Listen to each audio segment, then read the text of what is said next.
What's up guys, it's MMA Matt here, and in today's video, I'll be providing my picks and predictions for UFC 310, which will be happening on December 7th in Las Vegas. Before we get started, I just want to say that UFC 310, it has the potential to be one of the best cards of the year, and even though it's headlined by a flyweight bout, and a lot of people, they really wanted to see Shavkat Rakhmonov versus Bilal Muhammad, I really think that this card has some serious potential. The fights on the main card, even though they might be a little bit out of order, I do believe that those are really good fights, and some fights have potential to be fight of the year. So I just wanted to get that out of the way, and without further ado, we can hop right into my predictions. So the first fight on the card is between Kennedy Nzechukwu versus Luque Brzeski. And for this fight, I am picking Kennedy Nzechukwu by a first round KO. Kennedy, he is going to defeat Luque Brzeski because he has the superior athleticism.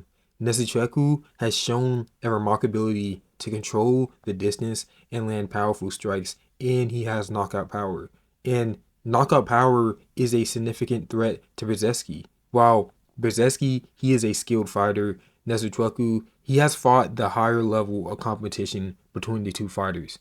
Kennedy Nzechukwu, he has a win over fighters like Carlos Oberg, which has aged very well. And we know that he can fight and compete with the ranked fighters in the light heavyweight division. And since he has that lighter man skill, I believe that when he's in heavyweight, he's going to be able to become a ranked fighter as well. And he's coming off of that KO win against Chris Barnett in the first round. And in that fight, he took almost 0 damage. So I believe that Chris Barnett fight, that is going to be a confidence booster when he's fighting someone like Luque Brzeski.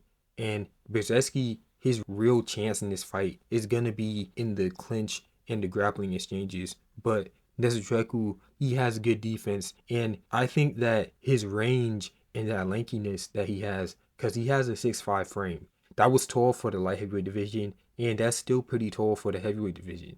And that length in that body, that's going to be able to keep Luque Brzeski at range. So that is why I'm picking Kennedy Nzechukwu to win by a first round KO. Next fight on the card is between Guida versus Chase Hooper. And I am picking Chase Hooper to win by submission. Chase Hooper is a very highly skilled grappler, and I think he's going to use that grappling in this fight. One thing that people don't talk about enough when they're talking about Chase Hooper's submission game is in his grappling exchanges, he's very fluid. And he kind of just uses his opponent's movements on the ground, and he flows into good positions, and he flows into the positions to do submission attempts. And he has very good ground and pound, which enables that flow to continue. And I believe that he's going to be able to use that superior grappling in this fight to submit Guida.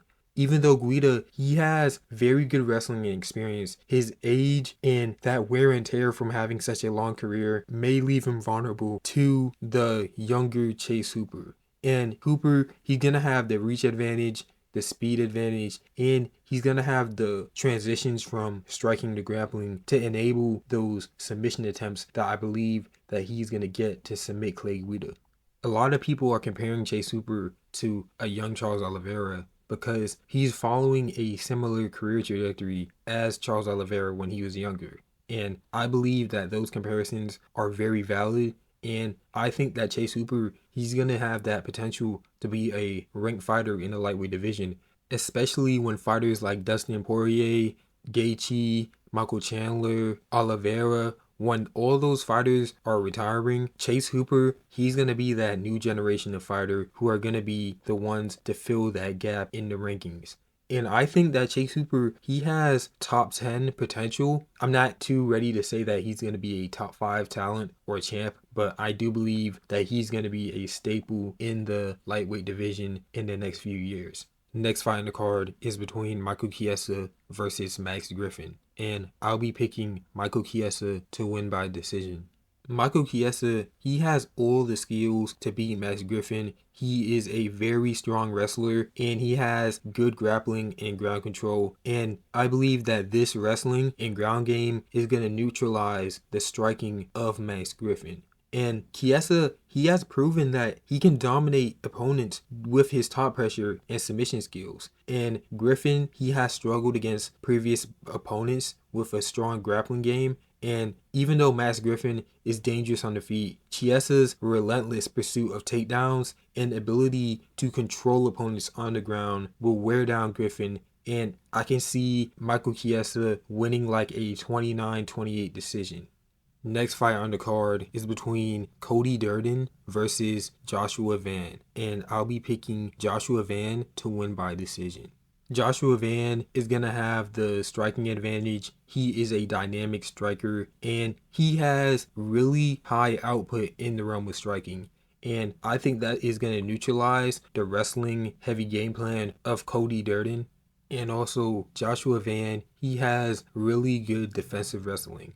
Even though he's going to be a little bit undersized in this matchup, I believe that Joshua Van, he is the more skilled fighter between the two flyweights, and I believe that skill is going to be able to get him the decision win.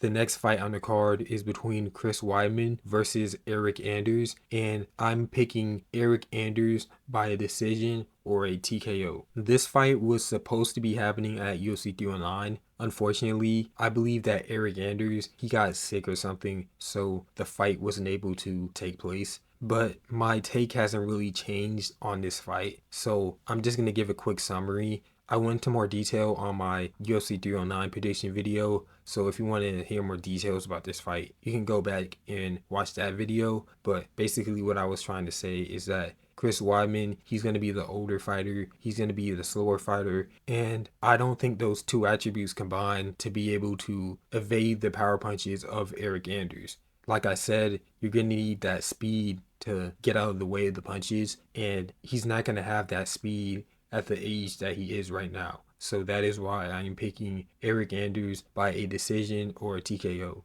Opening up the prelims, we have a fight between Randy Brown versus Brian Battle, and I'm picking Brian Battle to win by a round 2 TKO. Honestly, I'm surprised that this fight isn't going to be on the main card. I think that this is going to be a very exciting matchup between two welterweight prospects, and I think the winner of this fight is going to go on to be ranked in the welterweight division. But like I said, I think that the winner will be Brian Battle by a round 2 TKO. Just because Brian Battle, he has the versatility in his striking along with very good defensive striking. We saw his skills being showcased when he fought Kevin Doucette, and I think that his striking defense and his striking offense is going to be a big factor when you're comparing these two opponents. And also Brian Battle, he has a very solid understanding of range and movement, and I think that is going to interrupt the rhythm of Randy Brown's striking as well. And even though Randy Brown, he's the more lankier striker in this matchup, Brian Battle's pressure and his ability to close distance quickly will neutralize Randy Brown's length advantage and allow Brian Battle to dictate the pace of the fight. And Brian Battle's grappling is very underrated, and he can use that to stuff the kickboxing of Randy Brown. Next fight on the prelims is between Movsar Evloev versus Aljamain Sterling, and I am picking Movsar Evloev by a decision. This is an example of another fight on the card, which I believe should be in the main card as well. This is a fight between the former bantamweight champion, who was a dominant champion, who strung together some title defenses, fighting someone who could be the number 1 contender in the featherweight division. So this fight can honestly be a number 1 contenders fight for the next person to get a title shot against Ilia Topuria. So I believe this should be a main card bout. But moving on to the reasons why I picked Movsar Evloev to beat Aljamain Sterling by decision. I believe this because Movsar, he is gonna be the more skilled striker in my opinion. Aljamain Sterling, he has some really unorthodox striking. And I believe that since Movsar, he's more technical in his approach, I think that he's going to be able to piece up Aljamain Sterling in order to win rounds. And also Movsar Evloev, he has very good grappling defense and wrestling defense. So I don't see Aljamain Sterling, even though he's a very good wrestler and grappler, I don't see Aljamain being able to submit Movsar Evloev. And honestly, they're both such good grapplers. I think that is going to be a stalemate on the ground, and it's going to rely on who's going to cause the most damage on the feet. And like I said, I believe that is going to be Movsar Evloev.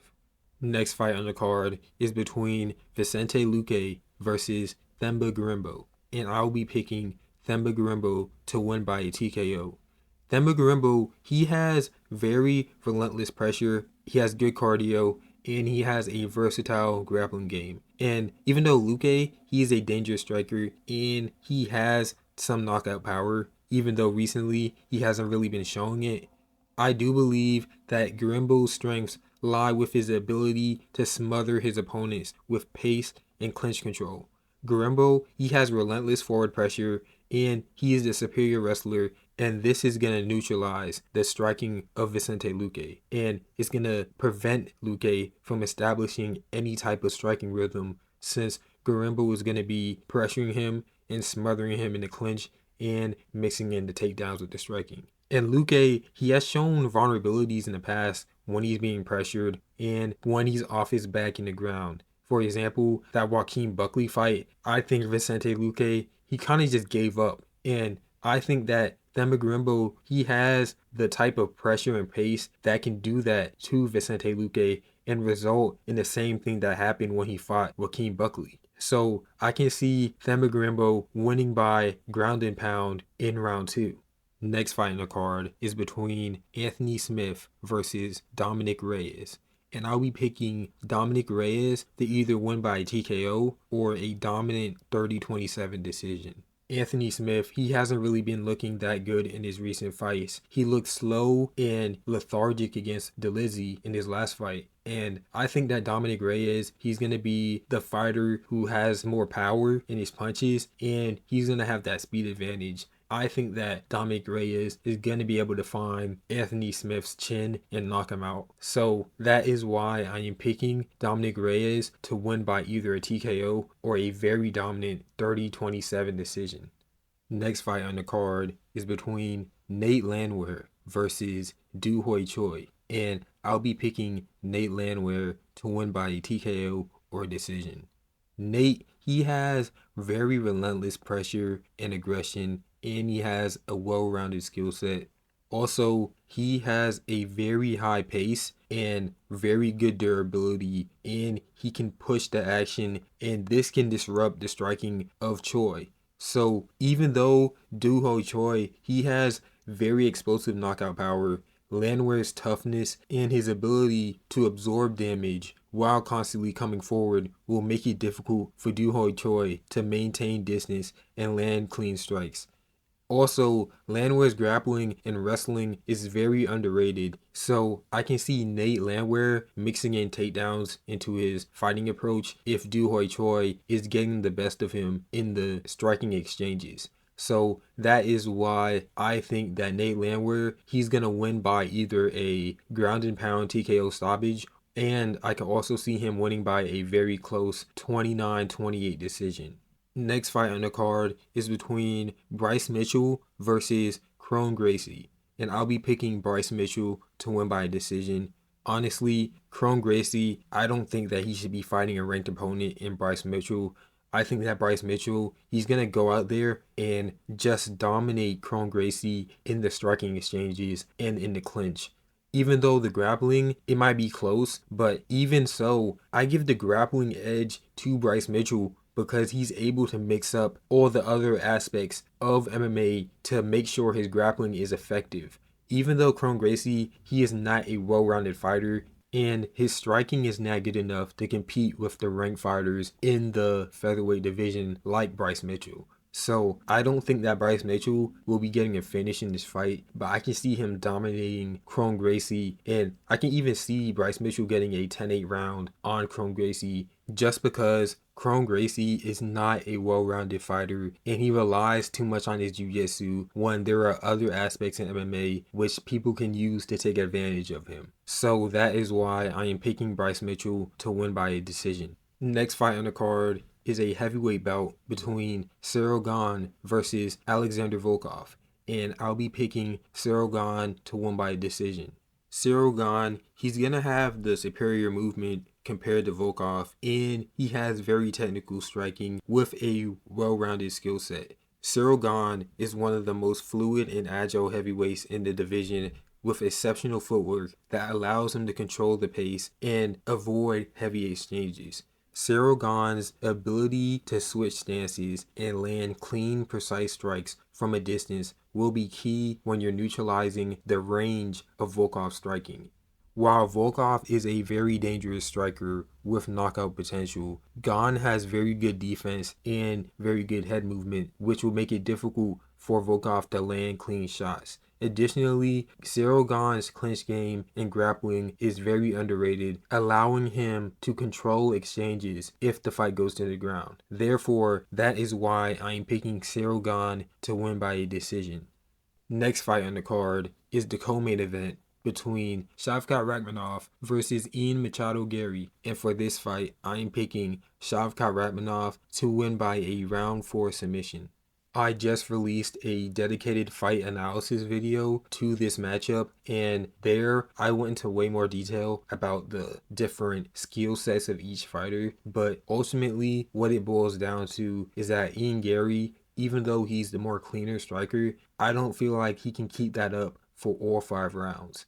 This being a 5-round fight drastically benefits Shavkat Rakhmonov because Shavkat, he has more time to find that finish. And when you combine that with the nasty pressure and clinch work of Shavkat Rakhmonov, I believe that Ian Garry, he's eventually going to wilt under all of that pressure. So that is why I am picking Shavkat Rakhmonov to defeat Ian Garry by a round 4 submission. Headlining the fight card, we have the main event between Alexandre Pantoja versus Kai Asakura, and I'll be picking Alexandre Pantoja to win by a decision. Kai Asakura is a very dangerous striker with amazing knockout power. I just rewatched some of his fights from Ryzen, and his highlight reel is absolutely incredible. However, the reason why I'm picking Pantoja to win this matchup is just because Pantoja is just so durable and he's never been finished. So it's going to be hard for me to pick Kai Asakura to win by a finish because I believe that Kai Asakura's best chance to win this matchup is by a finish. And when you're dealing with someone like Pantoja, who just doesn't get finished and is just so durable on the feet, I just don't see Kai Asakura landing that knockout shot or getting a submission as well, because Pantoja, he's such a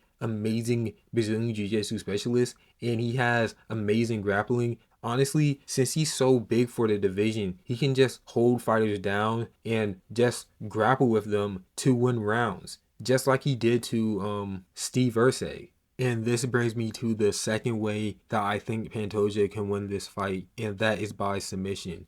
Pantoja, he's a very excellent grappler, and he's going to be using certain instances on the ground where Kai Asakura is going to be vulnerable, and he's going to use that to take dominant positions. So I can see Pantoja like taking Kai Asakura's back and either holding him there for rounds, or I can see him winning by like a rear naked choke. And I just don't think that Kai Asakura is that technically great on the ground to defend Pantoja if he has these dominant positions. So the only way that I can see Kai Asakura winning this fight is by knockout. And for Kai Asakura to win by knockout, he needs to attempt those flying knees, those spinning elbows, just those heavy power shots that are very unlikely to knock out Pantoja. So that is why I am picking Alexandre Pantoja to win by a decision.